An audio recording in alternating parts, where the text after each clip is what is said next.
And then you know my girlfriend Elsa Collins. Yeah. I call her and I'm like, I'm coming to the West Coast. You want to have dinner? And she's like, when are you coming? And I told her when, and she's like, how long are you staying? And I was like, oh, I'm going to be there for the weekend. I thought you and I could hang out and go out to dinner. She's like, I can't have dinner with you, but I need you to come to the border with me to do some volunteer work. And I was like, can't we just have dinner?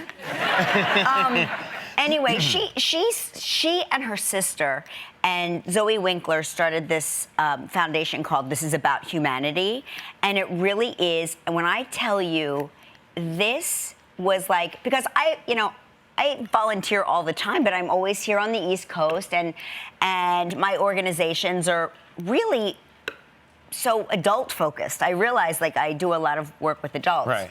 And this is really about children and helping children, making sure they have hot food in their bellies and shoes on their feet and clothes on their bodies, and beds to sleep on. And I was so gratified to be able to be there and to watch these three women who, and I am not kidding, every single person that was there, I was like, how do you know Elsa? They're like, we met at exercise class, which is how I met Elsa.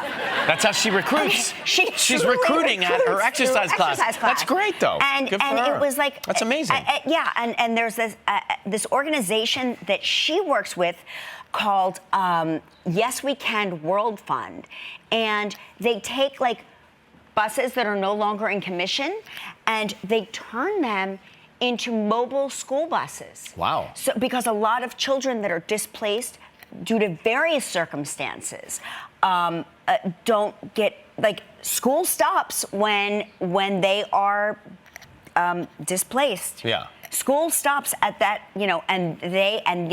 this organization found a way to sort of modify these school buses. And I'm going to make sure we put up the information for both of these organizations on our website in case you find it in your heart and feel the need to, looking for something to do, looking for some way to contribute, because it's really just, we were taking, boxes of crayons and tubs and tubs of crayons. And I was like, God, this is so heavy. And turns out, every time you go to a restaurant and they give you crayons for your kids, they're not and then you fully leave, used, right? Yeah, it's like your kid used a half of a crayon. Yes. And then they get thrown away. Instead of throwing them away, they recycle them and send them to all of these different organizations. It's things you don't think about, right? Things you don't even think about. I saw the photo of you and the group and some of the exercise class participants as well at the border. Yeah. That you posted. It was really, it was a very, very moving experience.